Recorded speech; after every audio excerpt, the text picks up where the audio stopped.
Karibu AMG Realtors. We have specialized in selling of land across the country in areas like Nanyuki, Naivasha, Nakuru, Juja, Kagunda Road, Malindi, and the Abadeas. Contact us today for land investment solutions and have your title deed delivered within 60 days upon completion of payment. SMS AMG to 40299 or call us on +254 748 229 941. AMG Realtors. We don't just deal in land, we deal in value. First and foremost, I just want to say thank you so much, Rob, for joining today's episode. How are you? I'm good. When you said this was an opportunity, I jumped on it because I love your vibe and I love the content that you share just as much. So as your enthusiasm and passion for the space, so I'm doing great. Thank you so much. I appreciate it. A huge shout out to Clubhouse because we got to connect there, and over the months we've been able to just be in each other's rooms and understand some things. And some people are wondering, okay, what is this SEO thing? What is this business like? How is it changing? Do I need to learn how to do it? So many questions. So it would be so great for you to just let us know who you are, who Rob is, and just give us a little insight so we can be able to get today started. Sure. So I'm an entrepreneur. I've been in the technology space started off and moved into the marketing space, and for the last 10 years I've been really focused on software as a service, specifically around a lot with automation of marketing, developing frameworks. I kind of have my hands on a number of different things when we realize that marketing is so integrated nowadays that you really, to stay up to date, kind of want to jump into all the different facets of it. And I don't know. My short of it is a little bit of marketing, a little bit of technology, and a lot about startups. Yeah, when you talk about technology now, we think about all the things that are happening, even like a simple jogging or walking or trying to keep, yourself updated. It's all technology. So when you think about the marketing value and how it's integrating to people who are starting to learn about these things for the first time, probably they've never heard about the terms. How do they get started, just to give them that quick approach without being too technical? Sure. I think that it's such an important thing to have a foot in technology and another foot in marketing. It becomes such a valuable asset, whether you're coming from a technology play, wanting to write better technology, empathetic, understanding who the marketers are going to be selling it and who the users are that are going to be using it. From a marketing perspective, understanding what your capabilities are, what technology you can leverage, right? If you don't know what new frameworks or tool sets are available to you. So I think for me, I'm a fan of going back to the basics and, understanding how everything has evolved. Like people, marketers, or citizens, technologists, whatever we look at it, that are coming in technology now, it seems like they're losing some of the context of why we do things. And when you kind of go back through time, okay, so this thing was invented, and then that thing was invented, and okay, now then we moved into this framework and that format. Without getting technical on it, just understanding the evolution of technology really helps us understand where we've come, helps us understand where we're going. And to a large degree, I think it kind of grounds you a little bit. And I'm not sure if that fully answered kind of what you're going at, but I just think that understanding history is always interesting. Yeah, I think so too, because marketing and technology are so important for business growth, especially now. And people are thinking about how can they visually impact their audience. And without even going technical, how can they just put up a really good Canva picture and send that message home and, get leads, get signups, get connections, and then end up having a community, which is now where you build your know, like, trust factors. How do people think about those things, even knowing that it's important, but it's not that hard to go through the process if you really pay attention to the detail? Sure. And I think you mentioned a good point, which is if you're focused on a communication strategy, right, the technology can be secondary, right? New new functionality, new capabilities are always coming out. So if your focus is, look, I don't want to get, like you said, I don't want to get in the weeds, I don't want to learn the technology. I think just having a clear understanding of your communication strategy, a clear understanding of what medium, right? So just breaking it down into simply, well, is this audio format? Is it a video format? Like, what's the format that we're working with here, right? And what are my opportunities with this format? I think from there allows you to ultimately kind of adapt to whatever technology comes your way in the future. So yeah, it's always interesting, like how deep everything is going so wide now, right? That how deep do you go in any one area is always kind of like, do I invest my time here or there? How much of this do I need to learn before I can become effective, I guess? Yeah, I think so too. And effectiveness comes with learning. It's like the learning phase. You know, we think about when people are running ads, they're like, oh, we want to get out of the learning phase. Or you want to know what is the brand awareness, or how do you build that communication strategy? What are your color palettes? You know, people kind of forget those things without really knowing that there's a psychology to marketing in it too. So just tell us more about like the branding approach on how they can focus on those colors. When they just look outside and they see brands, they should be able to understand like what's the science behind it and what's the art presentation for it. So this is obviously a much bigger conversation, right? But I think for me, kind of starting off as a technologist and, you know, having my first couple companies where the big brand, you know, agencies would come in and they'd be like, it's $100,000 we're going to do all this stuff. And I was just trying to figure out like what it was they were doing. And it always bothered me. So then when I moved to the marketing side, one of the things was really understanding, you know, what is branding? Like, what's the DNA of brand? And is it just the colors? Is there something deeper to that? And so I think it's an interesting approach looking at the science of branding. And actually, one of our startups is the art and science of branding. And we're taking and turning it into DIY branding tools. So it's like a website that walks you through all those, all the kind of the steps of going through of a brand workshop, and put it in the hands of somebody to be able to do on their own in kind of ways. And then you can tap into, tap out or do it for me sort of mode. But really getting to your question, I think getting to understanding what branding is and making it tangible, I think is so important, because it just feels like, a lot of the conversations I'm a part of, it always feels like branding is either they make it super tangible, like, well, brand is your logo, right? Mm-hmm. Or they get so intangible that you have no idea what they're talking about anymore, right? And so I think finding that middle ground, so I created a framework for branding, which essentially is the P's, right? So we start off with your personas, understand who you're targeting, right? That's 101. Rolling in then your position, so getting a sense on what is it we offer, what are our internal values, and then how do we then how do we ultimately connect with our persona? So what's those kind of external facing type values, and then we move into the kind of the once we kind of got our position, then we move into kind of putting the pieces together, right? And for me, that's a lot of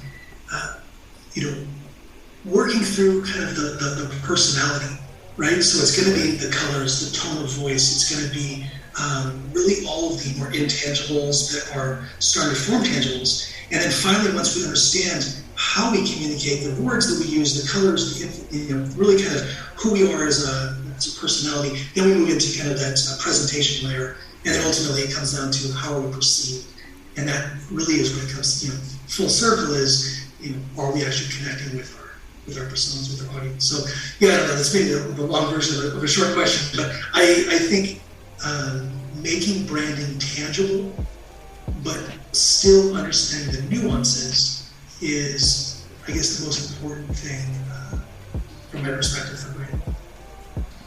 This is so deep, because as you were speaking, I was thinking about the way people perceive brands and excuse me, and how they connect with their audiences. Because when you think about how brands connect to their audiences, you start thinking about those little things. And I definitely must say your website looks amazing. it's highly recommendable for you guys to just tap in, use the mobile version or the desktop version, and check out the website, because the way you have been able to bring out your site. And then the thing that strikes out even the most to me is when you talked about investing capital and time in peace of mind. Those are like 3 core factors that determine your success. And I just love how you are putting that in one line as a mantra. It's beautiful. So I would love to know more what your thoughts are and how the process went. It comes down to ideation, right? So starting off, I think a lot of times we can have a clever, concept, a clever tagline and things like this, but if it doesn't actually resonate, if it's not grounded, if it doesn't have roots in our DNA and really what we want to achieve, we'll never actually, I guess, it won't come from our brand promise, right? There'll be a disconnect with the customer. So I guess for me, it's really understanding what our purpose is, what we're trying to achieve. I teach an ideation course, and it's always comes from 3 different angles. And a lot of times people start their company from a perspective of passion. I want to start this new startup. I want to do this thing, and they'll maybe put some taglines out there, some position statements out there that are so all about them, and they sound cool or they sound boastful or whatever it is. But then, does it actually resonate? So, it's interesting to start to think about ideating from the perspective of empathy. What does my customer actually really want to achieve? And then the third being, ideating from a sense of demand, right? And I think that if you can use all 3 when you're in that ideation process, is there a market for this, etc. By putting those 3 together, I think it creates something that is actually meaningful. So that's kind of how I looked at our tagline was, understanding who we want to reach, understanding, what we're passionate about, and ultimately what the market, if there's a market for that.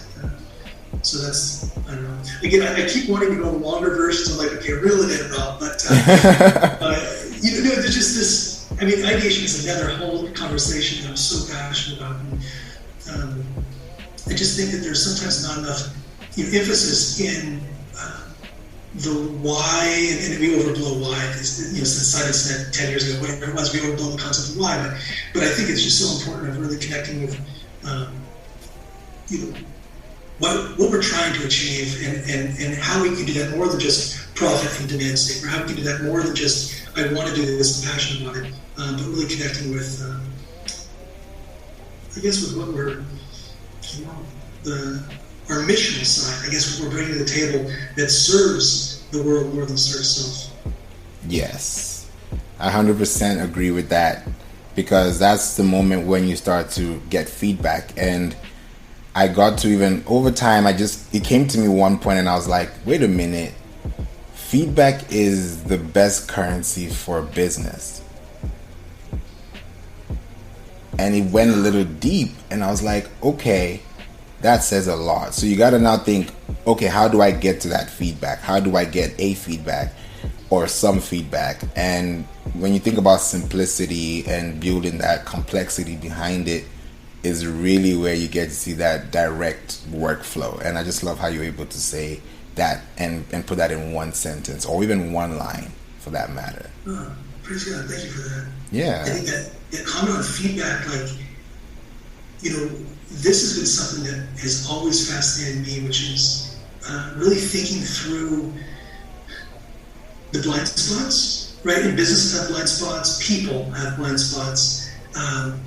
And for me, that feedback loop is so critical, whether it's a personal brand, whether it's a corporate brand, right? And, I have a course, Finding Players, that talks all about how do we navigate, especially I love mentoring kids that are just trying to figure out their path, right? 20-year-olds that are just trying to figure out their path.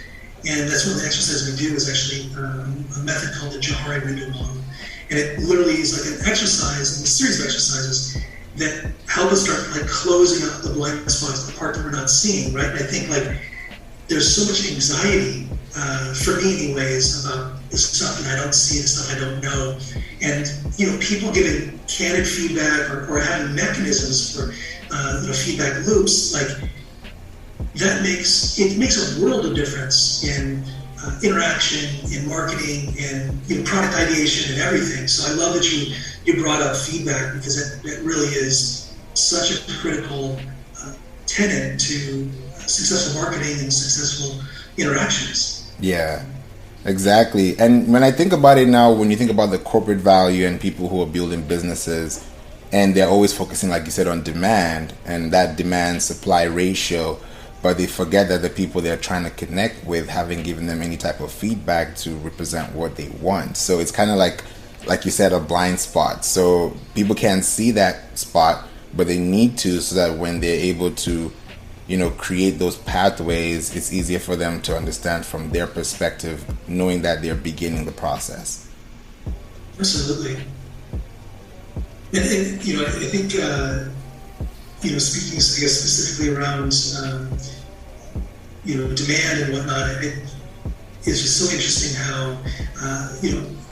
how much easier it is to actually market a business. Like we've seen some different, customers that they kind of really already connected with their audience. I've been in a few of your rooms where you've laid out, very clearly your steps for kind of, identifying demand and understanding, where the customers are at. So I know there's like so much that you can share into this space with figuring out, how to connect and how to figure out if the demand is there. So I don't know. Like I said, I love hearing that you speak to that to those who've been in. So great. Thank you. Concept. Thank you. Yeah, I appreciate that, because I noticed there's a lot of conversations that happen, but those conversations you ask yourself and you get feedback from people and you answer your questions, really, the ones that you actually ask people, because sometimes you may think that's where they are, but they have no idea of how to even upload an image, or how to rename a file, or how to send a message or send an email. Like, it's not even the granular stuff, it's just the 101. How do you do this to get to that point?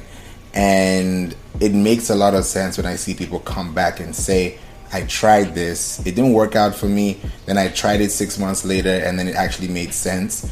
It's such a good thing to hear, because it's like, it takes time and everyone is in their own path. So it's like, we can't fill up a room with 100 people and expect all 100 people to get it at the same time. It's possible, but the chances are really, really slim. That's one of the hardest things about an audience that's diverse, right? Is there are different stages, right? They have different understandings of technology, of marketing, of business, and it's kind of like, like, where do you focus? And segmenting your audience, I think, is interesting, important, understanding, kind of whether it's skill level, education level, of what they know about a topic, because I love getting into the weeds, but then, like, how many people am I alienating by really getting in and talking about something I want to geek out on, versus like maybe bringing it back a step and like really trying to keep it inclusive. And if you're going to use an abbreviation, kind of explain what it means. And we've been doing that, that SEO fundamentals room in Clubhouse for like over a year, no, just almost a year now. And that's like one of those, it's fun for me only because it's like I force myself to like, no, I'm going to spell everything out.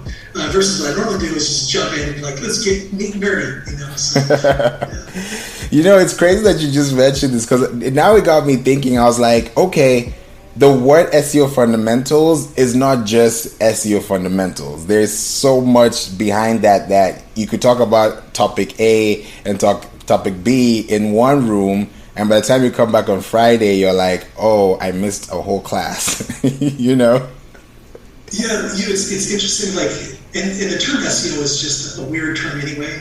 Right? It meant something back in the day. It was like SEO back in the day was like off page. It was link building, right? And then it moved forward. Like, oh, let's don't do link building anymore, but it's still called SEO. It's like, oh, okay.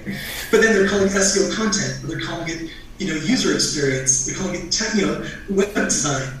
PR. Like, it's interesting how the term SEO is like this artificial band-aid that's wrapped around so many disciplines.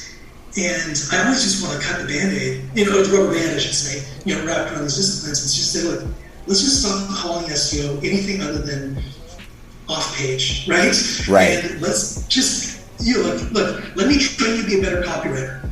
I don't want to train you to be an SEO copywriter. You don't need to be. Just be a copywriter, right? Exactly. But understand demand, and that means understand empathy. It means understand a few of these other pieces and be a good copywriter. Then you don't have to think about SEO, right? Web designers, right? Just be a good web designer. Don't have a bunch of broken links. Don't have a bunch of broken, like you just kind of go through these things. Like if you just did your job with attention to detail, there would be no need for any SEO terminology associated around it, right? From a user experience designer, if you're doing things to, look out for, let's say, hearing impaired or visually impaired or whatever it would be, you're already in SEO, right? The only part of SEO that's not, aligned with just good marketing is the off-page, right? It's the link building. That's the only thing that's actually SEO. Right. The rest of it is just be a good marketer, like a copywriter, web designer, user interface provider, whatever it is. And so it's always interesting for me.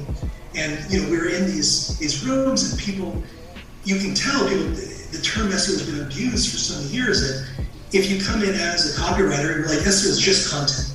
And you don't need links, you don't need, web, you don't need page speed, just need good content. Yeah. Right? Content's king. And then you bring somebody else in, they're like, they're a web designer, and they're like, well, you just need technical SEO is the most important thing, page load speeds, And you're like, it's just whoever you bring in, their background is what they think SEO is. Right. And that's fascinating to me, right? And so we actually just finished an 8-week series. Congratulations. I said, okay, thanks. And I said, we're going to do all the stuff that you guys haven't talked about yet. And so I created a framework for what I call like a organic acquisition marketing framework. And so that starts, it's the ABCDs of marketing, I call it. And it's audience. Start the audience first. So we went through what are all the factors based on understanding who you're targeting, right? Before you even get involved in your content strategy and things. And then B is brand. What are all the brand related elements? And that's things in your local, it's your knowledge graph, it's your branded search, all of that stuff. Move that into C, content. Obviously, there's tons we can do with content. D, design, that's user experience, really making sure we've got good conversion, etc. Then moving to another D, development, right? That's your technical SEO. Back to a C, that's your community, it's your social sharing, it's your content marketing, right? Back to a B, that's your build or buy, and that's your essentially link building or link outreach and developing relationships and PR, etc. And then finally analytics, which is the A, which would be just going through Google Search Console and Google Analytics and Core Web Vitals or anything else that you want to be monitoring, any kind of KPIs, click-through rates and search, whatever it does. And so we just look at the whole journey of all the things that I think are modern SEO, even though I hate the term SEO, we went through all the, this is what SEO is in today's terms. And I think it was received well. It was fun. I like doing things structured like that. Yeah. So, anyway. That's beautiful. This story is like one for the books because, SEO has been thrown around like courses was thrown around, I think, a year or two ago. The word is just round, and you're looking back, you're like, man, if they only knew what this means, it could make so much sense for them. But it's like they're wearing 2 hats instead of 1. Yeah, exactly.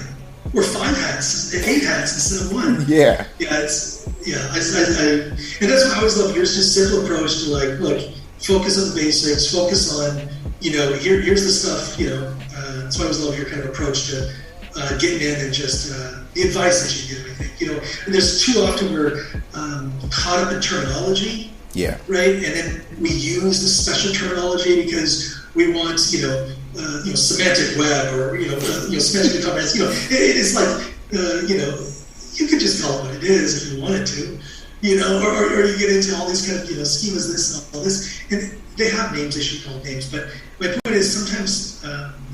The community, some people in the community hide behind terminology to make them feel exclusive, and I love your approach of just tell like it is, let's keep this simple and straightforward and here's the tactics. So, yeah, I appreciate that because it makes much more sense when someone hears it and then comes back a week later and said, okay, I understood what you said. But instead of them understanding what you said, they're trying to Google what semantic indexing is, throw it off course. smartest people is the approach you take, just like, let me make it simple for you, right? And yeah, I may not sound smart because I'm using simple words and I'm making it sound, oh, that's really easy, right? But the fact that if you can make it easy, now you're smart. If you make it complicated, are you really smart? Do you really know what you're doing? I don't want to go on a tangent on that, but no, that is so spot on. I love what you just said. Like, when you make it easy, you know, like, you're really smart at it because you've gone down to the granular parts. You've gone down to, like, what is the actual root cause? You know, how have you mastered the concept? When they say proof of concept, it's like they just throw it again. It's like, I don't understand, but I love how you've broken this down into just something that's simple for them to learn and not pay attention to the fluff and pay more attention to their audience. Absolutely. Wow. This is a classic.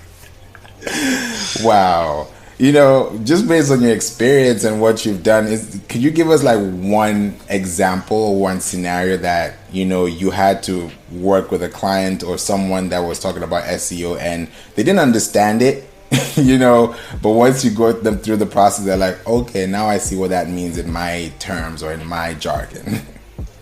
Yeah, absolutely. You know, like I said, I've run 3 agencies, so I've, you know, had over 1,000 clients. Like, you know, it's, as you go through it, you kind of realize, like, it seems like there's different groups of clients, right? Some groups are the do-it-yourselfers, right? Which is like, tell me what I need and my internal team will do it. And those are the ones who really make it easy for them, you know, give them all the protocols, all the kind of step-by-steps and how they can, you know, do this. I think that the other group is the do-it-for-me. These ones like, look, I'm barely mastering my business as it is. Like, you've got to handle the marketing for me. I'm just dealing with logistic issues. Like, I can't, you know? Yeah. And I think those are the ones that I don't confuse them with, like, you know, too much knowledge, right? In the sense, I just kind of like, look, okay, we've got you covered, right? And ultimately, I think the big learning curve, especially if I were to, you know, speak to maybe a young practitioner, somebody that wants to get in and start, you know, being running an agency or being a marketing practitioner of some sort, is, you know, it's, and it took me a while to learn this myself. Early in my career, I was always about the activity, right? Like, hey, look at all the stuff we did for you. And ultimately, that's a good way to kind of show if there's no results, right? But if you can get in and you can map out some key performance indicators, some metrics of success, some things that says, this is what success looks like, right? And then figure out which one of those, because there's a lot of different measurements of success, figure out which one of those your client cares about. And, like, to me, that's what it's real, is having a conversation where you really understand what the client cares about. Look, I'm just trying to, you know, satisfy my boss who, you know, this, and this, and I just need these, you know, these metrics, right? Okay, we'll give you the ranking and the other things, right? Right. But the ones that really matter is when we're actually thinking about conversion, you know. And so for me, my favorite customers are the ones that, like, we're not talking about what ranking went up or down, because they do micro all the time. We're talking about how much more business did you know, how much more revenue did you make? How much more, you know, clients did you get, leads did you get, right? And to do that, you've got to really focus on attribution. You've got to get in and make sure you get all of your analytics set up and all your everything to the point where, you know, not just conversion tracking or, you know, goal tracking, but even micro events, and, you know, micro conversions. It's kind of like, did somebody click on a video? Did they, you know, they hover on a page? They scroll down the page? They click on this call to action? And really getting a sense on, like, how people are consuming, right? I think, like, there's a lot of, you know, to answer your question, you know, the scenario, like, I've had customers like, I just want ranking. And I'm like, okay, well, we can get you ranking, but, like, you know, what are your goals? And I'm like, I just need ranking. What would you get? Give me a ranking. I'm like, okay, not a customer for me, you know, because they're but I love to maybe educate the customer that ranking is actually less important. There's a lot of other factors that are more important. And the way I explain it is, I say, you know, we can't control ranking, believe it or not, right? But we can't control demand to any large degree in terms of, you know, on a large scale, typically. There's some demand generation, but on a large scale, you know, initially, we're here to satisfy demand initially. And, you know, we can help your click-through rate directly, right? So we focus on the factors we can control, right? So let us really focus on your click-through rate, or let us really focus on the bounce rate, right? Let us focus on the event, kind of some sort of event conversion rate. Yeah. Those are things that we can actually impact. But stuff like your ranking, I actually, that's something I can't directly help, right? And I know you think, well, yeah, you can do links, you can do, yeah, I can influence it, and I do influence it, right? But the point is that, like, let me show you the increase in, in links from high authority sites. Let me show you, all those other things that kind of, it just takes more training, I guess. And for, like I said, for the DIY customers, they like it best. For the do-it-for-me customers, they're just like, I don't want to hear about all that. Just, as long as there's more business than last month, like, we'll keep moving. So right. It's just kind of interesting and kind of feeling out your customer, understanding it's about outcome and not activity, understanding that it's about influence, focusing on the factors we can influence and not hyping up the factors we can't.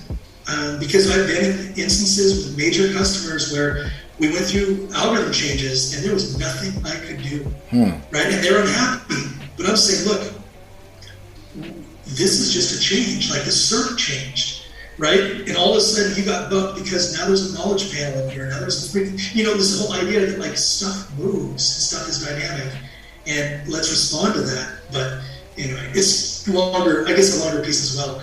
I just, for me, it's about profit orientation is what I was teaching my mentees. I love that. This is definitely a good food for thought for a lot of people.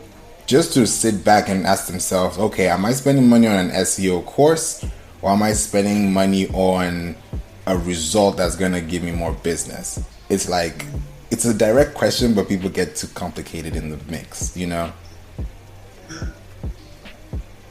Wow. Thank you so much. This has definitely opened a lot of eyes for some people. I just wanted people to just take that in and understand that there's much more to it, and there's much more to achieve, especially when you're thinking about the human-to-human relationships we have with people across this networks, just like how we have met due to, being in the same room over time. So it's not going to be an overnight success. It's a gradual process, and I'm so glad you're able to bring that today in this amount of knowledge that people can be able to take home today. Thank you. Absolutely. Thank you. Yeah, you're welcome. If there's any way they can reach out to you, if there's anything that maybe they want to ask you or how they can connect with you, what are the ways they have possible to make that possible for them?